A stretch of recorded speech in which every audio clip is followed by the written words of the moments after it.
الله من الشيطان الرجيم بسم الله الرحمن الرحيم الحمد لله الذي بارئ الخلائق أجمعين والصلاة والسلام على أشرف الأنبياء والمرسلين أبي القاسم محمد وعلى أهل بيته الطيبين الطاهرين المعصومين واللعنة الدائمة على أعدائهم من يوم عداوتهم إلى قيام يوم الدين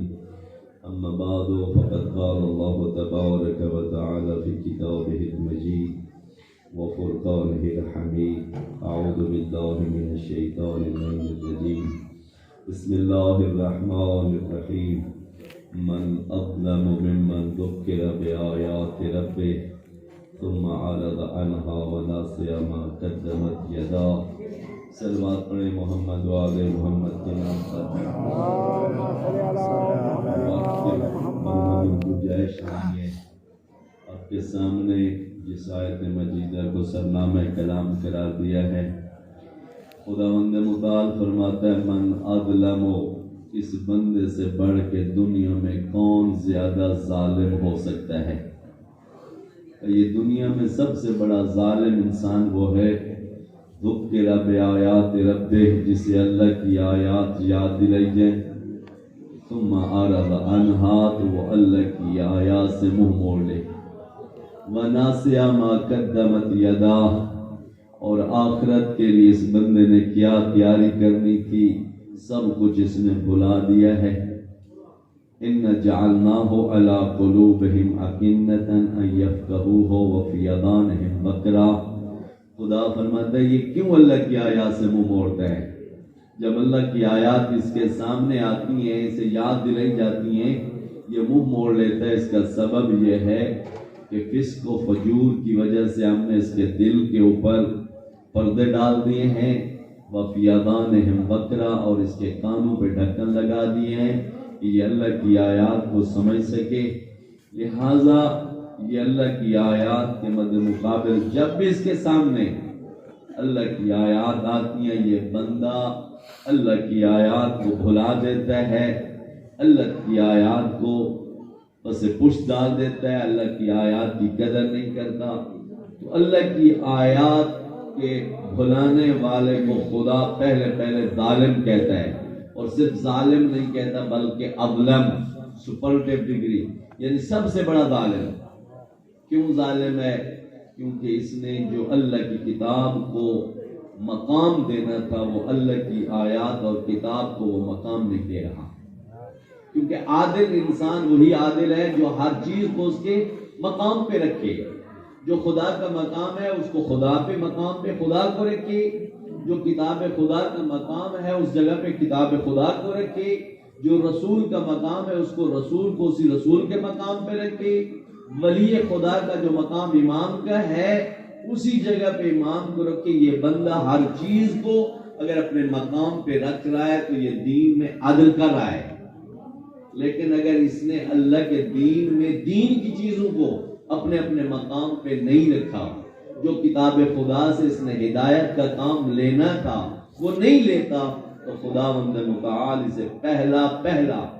جو تمغہ دیتا ہے، جو اس کو پکارتا ہے، صفت دیتا ہے اظلم، یہ بندہ ظالم ہے، سب سے بڑا ظالم ہے۔ اور بعض آیات کے اندر تو خدا اس بندے کو زندگی نہیں کہتا کہ یہ بندہ جی رہا ہے، نہیں، انک لا تسمع الموت ولا تسمع الصم الدعاء اذا ولوا مدبرین، اے میرا حبیب یہ لوگ جو تیری آیات سن کے منہ موڑ لیتے ہیں، ان مردہ لوگوں کو تو سنا ہی نہیں سکتا۔ لا تسمع الموت، یہ مردہ ہیں، زندہ ہے نہیں۔ ولا تسمع الصم الدعاء، یہ لوگ جو تیری دعوت سن کے منہ موڑ لیتے ہیں، یہ بہرے لوگ جو تیری آیات نہیں سنتے، بہرے ہیں، مردہ دل ہیں، ان کے پاس جو زندگی کا خدا کے نزدیک شعور ہے وہ زندگی ان کے پاس نہیں ہے۔ کیوں؟ زندگی انسان کے پاس دو چیزوں کا نام ہے، ایک جسم کی زندگی ہے، ایک روح کی زندگی ہے۔ جسم کی زندگی کا نام حیوانی زندگی ہے، روح کی زندگی کا نام انسانی زندگی ہے۔ اور جب ایک انسان حیوان کے طور پہ جیے، انسان کے طور پہ نہ جیے، تو خدا اس کی روحانی موت کو موت سے تعبیر کرتا ہے اور کہتا ہے لا تسمع الموت، ان مردہ لوگوں کو تو نہیں سنا سکتا، ما انت بمسمع من فی القبور، اے میرا حبیب یہ قبروں والوں کو تو نہیں سنا سکتا، یہ قبروں والے تیری آیات نہیں سن سکتے، جنہوں نے تیری آیات سن کے منہ موڑے نہ، جن کے اوپر اللہ کی آیات کا کوئی اثر نہیں ہونا، ہدایت نہیں لینی، تو کتاب خدا اور خدا کی نگاہ میں یہ لوگ مردہ دل ہیں، مردہ ہیں، اور بعض مقامات پہ خدا ان کو اگر زندگی دیتا بھی ہے تو حیوان سے بھی پستر، کہ یہ لوگ وہ ہیں جن کی زندگی خدا کی نگاہ میں اور حیوان کی زندگی میں کوئی فرق نہیں ہے۔ ان شر الدواب عند اللہ الصم البکم الذین لا یعقلون، خدا کی نگاہ میں پست ترین حیوان یہ انسان ہے، سم جو گونگا بن جاتا ہے، بکم بہرا بن جاتا ہے، الذین لا یعقلون جو سوچتے نہیں ہیں، سمجھتے نہیں ہیں، اللہ کی آیات ان کے سامنے آتی ہیں اور اللہ کی آیات کا ان کے اوپر کوئی اثر مرتب نہیں ہوتا۔ اللہ کی آیات سے مراد صرف نہیں ہے کہ آپ یہ اللہ کی قرآن کی آیات ہے، نہیں، سنورہم آیاتنا فی الآفاق وفی انفسہم حتی یتبین لہم انہ الحق، اللہ کی آیات عام ہے، خدا کہہ رہے ہم ہدایت کے لیے تمہیں ضرور بضرور تجھے اپنے نفسوں کے اندر بھی اپنی نشانیاں دکھائیں گے اور کائنات کے اندر بھی نشانیاں دکھائیں گے، حتی یتبین لہم انہ الحق، تیرے نزدیک یہ نشانیاں دیکھ کے واضح ہو جائے گا اس کائنات کا کوئی مالک ہے تو وہ خدا ہے اور کوئی نہیں، یتبین لہم واضح ہو جائے گا انہ الحق، خدا ہی حق ہے، لہذا اللہ کی آیات سے منہ موڑنے والا انسان ہدایت یافتہ انسان نہیں ہو سکتا۔ آپ نے اپنی زندگی میں اللہ کی آیات کا مشاہدہ کیا ہے، دیکھتے رہے، خدا روز دکھاتا ہے، دکھا رہا ہے، یہ تازہ نشانی خدا کی آپ سیلاب گزار کے بیٹھے، اس نشانی سے آپ نے سیکھا کیا ہے؟ یہ جو خدا نے آپ کو دکھائی ہے، وَلِلَّهِ جُنُودُ السَّمَاوَاتِ وَالْعَرْضِ، خدا کے ہی لشکر ہے زمین و آسمانوں کے اندر، یہ خدا نے جو تہ و بالا کر کے دنیا تجھے دکھا دی، اس کے بعد تیرے اندر ہدایت کا رنگ پیدا ہوا ہے یا ویسی کی ویسی گمراہی موجود ہے؟ ویسا حرام خور جس طرح پہلے حرام کھاتا تھا، آج بھی وہ سیلاب دیکھنے کے بعد حرام کھا رہا ہے، کل بھی کرپشن کرتا تھا، آج بھی کر رہا ہے، یہ بندہ اللہ کی آیات سے منہ موڑنے والا ہے، اس نے اللہ کی آیات سے نہیں سیکھا، اس نے اللہ کی آیات کے سامنے نگاہیں بند کر کے رکھی ہوئی ہیں، اور جو بندہ اللہ کی آیات سے منہ موڑ لیتا ہے، اللہ کی آیات سے کوئی اثر نہیں لیتا، خداوند متعال فرماتا ہے من اعرض عن ذکری فإن له معیشة ضنکا وَنَحْشُرُهُ يَوْمَ الْقِيَامَةِ أَعْمَى، اے بندہ جس بندے نے میری یاد سے منہ موڑ لیا، جس بندے کی زندگی میں خدا نہیں ہوں، سب کچھ ہے میں نہیں ہوں، اس بندے کی زندگی میں تمام برکتیں اٹھا لوں گا، اس کی تنگی کی زندگی برکت کی زندگی سے محروم کر دوں گا، سب کچھ ہونے کے باوجود اس بندے کی زندگی میں سکون نہیں ہوگا، معیشت ضنکا، کوئی سکون کی زندگی نہیں ہوگی، وَنَحْشُرُهُ يَوْمَ الْقِيَامَةِ أَعْمَى، اور اسی بندے کو قیامت والے دن میں اندھا اٹھاؤں گا، وَقَالَ رَبِّ لِمَا حَشَرْتَنِي أَعْمَى وَقَدْ كُنْتُ بَصِيرًا، قیامت کے میدان میں یہ اندھا کھڑا ہو کے خدا سے مخاطب کر کے کہے گا میرا مالک کیوں مجھے آج اندھا اٹھایا ہے، حالانکہ دنیا میں میری آنکھیں تھیں، دنیا میں دیکھ سکتا تھا، قد كنت بصیرا، آنکھیں دیکھتا تھا، لیکن آج مجھے کیوں اندھا اٹھایا ہے؟ خدا جواب دے گا کذالک آتتک آیاتنا فنسیتها، اے بندہ کل تیری زندگی میں میری آیات تیرے پاس آئی تھی، تو نے ان آیات کو دیکھ کے بھلا دیا تھا، وَكَذَلِكَ الْيَوْمَ تُنْسَى، آج تو بھی بھلا دیا گیا ہے۔ کل تو نے ہماری آیات کو بھلایا، کل تو نے ہماری آیات سے کوئی درس عبرت نہیں حاصل کی، ہدایت کا راستہ تو نے نہیں چنا، تو میں نے بھی آج تجھے بھلا دیا ہے۔ تجھے اس دنیا میں من کان فی هذه الدنیا اعمی فهو فی الآخرۃ اعمی، جو اس دنیا میں میری آیات کے مد مقابل اندھا بن جائے گا، آخرت میں میں بھی اسے اندھا اٹھاؤں گا۔ تو لہٰذا اللہ کی آیات ایک موضوع صرف قرآن کے ساتھ خاص نہیں ہے، زندگی میں بڑی بڑی اللہ کی آیات کا مشاہدہ کر کے بیٹھے ہیں۔ یہ امام حسین کی عزاداری بھی بہت بڑی اللہ کی آیت ہے۔ اس حسین جو آیت خدا ہے، ان اللہ کتب علی ساق العرش، نبی کریم فرماتے ہیں خدا نے عرش کے پائے پہ لکھا ہوا ہے، ان الحسین مصباح الہدی والسفینۃ النجاہ، کہ حسین ہدایت کا چراغ ہے، نجات کی کشتی ہے۔ یہ جب سے عرش ہے اس وقت سے لکھا ہوا ہے۔ یہ حسین جو ہدایت کا چراغ ہے، اس حسین کی ہدایت کے چراغ سے، عزاداری سے پوری دنیا نہیں، شیعہ معاشرہ نسل در نسل حسین کی عزاداری منانے والا معاشرہ، عدالت اور تقوی کا معاشرہ بنا سکے، یا اس کا معاشرہ بھی فسق و فجور کا ہے۔ اجتماعی روش کیا ہے ہمارے معاشرے کی؟ صبح سے لے کے شام تک اہل بیت کے ذکر فضائل، نسل در نسل حسین کی عزاداری، اور نسل میں آپ کے ذہنوں سے اس وقت تک شیطان پرستی کے بدل نہیں چھوڑ سکے، خدا پرستی کا ذوق نہیں پیدا ہو سکا۔ اے حسین کی کربلا میں تیروں تلواروں کے سامنے پڑھی ہوئی نماز تجھے مجھے نمازی نہیں بنا سکی، علی کی بیٹیوں کی لٹی ہوئی چادریں آج تک تجھے مجھے حیا نہیں سکھا سکی۔ حسین کی آیت سے تم نے سیکھا کیا ہے؟ کیوں نہیں پیدا ہو رہی یہ چیزیں؟ کیونکہ ہم سیریس نہیں لے رہے ہیں۔ ہم نے رسمیں نبھانی ہے، رسم نبھا دی، اجر مل جائے گا۔ ہم حسین کو فقط مظلوم بنا کے جنت کے لالچ میں جنت حاصل کرنا چاہتے ہیں۔ حسین نے جو دین بچایا ہے وہ دین ہماری ضرورت نہیں ہے۔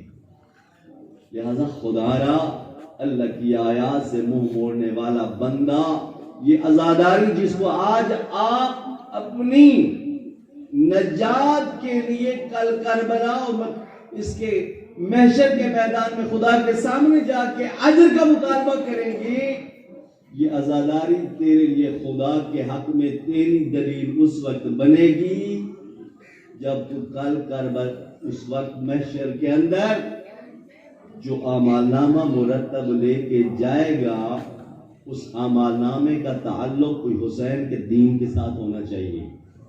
کیونکہ کل خدا تجھ سے پوچھ سکتا ہے، تو 60-70 سال تک سنتا رہا حسین کا دین، تجھے تو پتا تھا حسین کا دین تقوی کا دین تھا، حسین کا دین فسق و فجور کا دین نہیں تھا، تجھے تو پتا تھا حسین کا دین عدالت کا دین تھا، حسین کا دین ظلم کا دین نہیں تھا،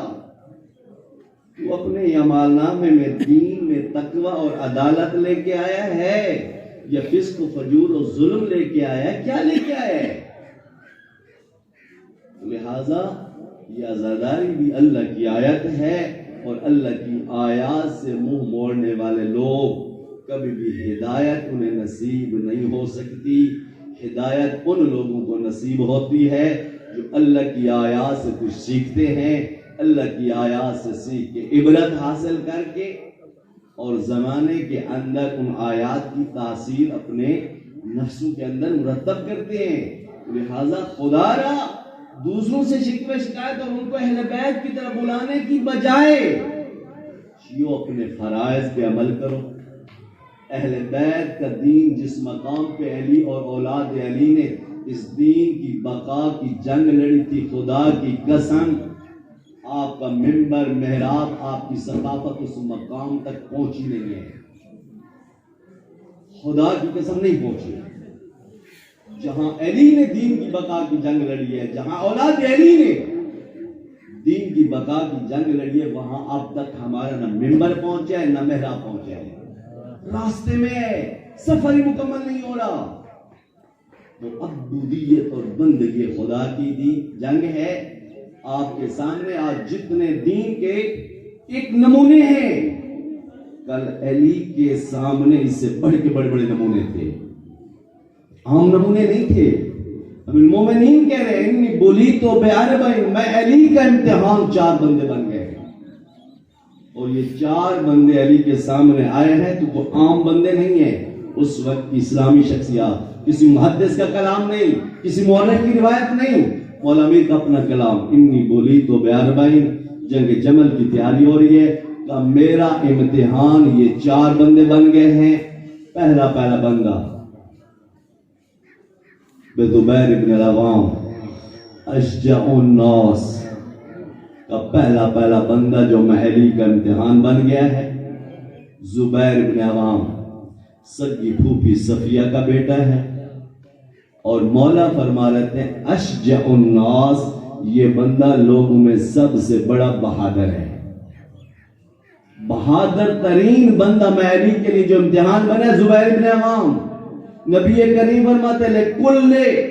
نبی حواری و حواری زبیر ابن العوام، حواری اس مخلص ساتھی کو کہا جاتا ہے جو پاکیزہ نفس اور سچا ساتھی ہو، کہ ہر نبی کا ایک حواری رہا ہے، میرا حواری زبیر ابن عوام ہے۔ یہ بندہ جنگ جمل میں علی کے مقابلہ کھڑا ہے کہ علی میرا امتحان ہے۔ طلحہ ابن عبید اللہ اضحى الناس و اسخى الناس کا دوسرا بندہ جو علی کا امتحان بنا ہے، طلحہ ابن عبداللہ صحابی رسول ہے۔ علی فرما رہے ہیں یہ بندہ چالاکی میں اس کا کوئی ساتھی نہیں ہے، انتہائی بڑا سیاست مدار ہے، وہ اسخى الناس اور لوگوں میں سب سے بڑا سخی ہے۔ سخیوں کا لوگ ساتھ دیتے ہیں، سخیوں کے لوگ قدم چومتے ہیں، سخیوں کے دروازے پہ حاضر ہوتے ہیں۔ اس سخی کے مقابلے میں اگر علی کے ساتھ کوئی کھڑا ہوگا پتہ چلے گا اسخى الناس، یہ بندہ میں علی کے مقابلے میں آ گیا۔ تیسرا مولا فرماتے ہیں یعلا ابن منیہ اسرع الناس فی فتن، زبیر کا داماد ہے یعلا ابن منیہ، یمن کا حاکم ہے۔ مولا امیر کی ظاہری حکومت آنے کے بعد مولا نے اسے معزول کیا، اس کے پاس جتنا مال و دولت اس نے جمع کیا تھا سارا اٹھا کے مکہ آ گیا۔ مکہ میں آ کے اس بندے نے اعلان کر دیا جو بندہ جنگ جمل میں علی کے مد مقابل تلوار لے کے آئے گا تلوار میں دوں گا، گھوڑا میں دوں گا، 30 دینار میں دوں گا۔ دینار درہم نہیں، دینار سونے کا ہوتا ہے، کم از کم 20-22 تولے، ہر بندے کو 30 دینار سونا، تلوار گھوڑا، جس بندے نے آنا ہے علی کے مقابلے میں میرا ساتھ میں دینے کے تیار ہوں۔ اور چوتھا مولا فرماتے ہیں ام المومنین اتوع الناس فی الناس کا چوتھا بندہ ام المومنین میں علی کے مقابلے میں آ گئی ہے۔ مولا فرما رہے ہیں اتوع الناس فی الناس، میں علی کی لوگ اتنی بات نہیں مانتے جتنی اس ام المومنین کی بات مانتے ہیں۔ اتوع الناس، لوگ سب سے اس کی بات مانتے ہیں۔ ایک رسول کی بیوی ہے، دوسرا خلیفہ اول کی بیٹی ہے، اس سیاسی سوشل سٹیٹس کی بنیاد پہ لوگ اس کے زیادہ قریب ہیں، میں علی کی بات نہیں سن رہے۔ اس قسم کے لوگ جب علی کے مد مقابل آئے، علی کے پاس کیا ہے؟ بندگی خدا، وہ دین سکھاؤں گا جس میں عبودیت خدا ہوگی۔ اس کے پاس علی کے پاس کچھ نہیں ہے۔ مد مقابل والوں کے پاس رسمی دین بھی ہے، دنیا بھی ہے، سب کچھ ہے۔ اس مقام پہ لوگ کون علی کا ساتھی بنتا ہے، کون علی کے مد مقابل کھڑا ہوتا ہے؟ لہذا اللہ کی آیات، یہ جو آپ کے سامنے تاریخ اہل بیت بہت بڑی ایک نشانی ہے۔ اگر علی کے دروازے پہ آپ نسل در نسل علی کے پاس کھڑے ہیں، آپ کا یہ سفر امامت کا جاری ہے۔ سوال یہ ہے علی کے دروازے پہ علی کا غلام بن کے بندگی خدا سیکھ سکا ہے یا نہیں سیکھ سکا؟ اگر بندگی خدا سیکھ سکا ہے تو علی کی شاگردی اور علی کے دین کو تو سمجھ رہا ہے، اس راہ پہ چل رہا ہے۔ لیکن اگر بندگی خدا علی کے دروازے پہ نہیں سیکھ رہا نا، میں یہی کہوں گا متھے دوسرے جس طرح وہ لوگ بھٹکے ہوئے ہیں، تو بھی علی سے جو کام لینا تھا وہ کام نہیں لے رہا۔ وآخر دعوانا ان الحمد للہ رب العالمین۔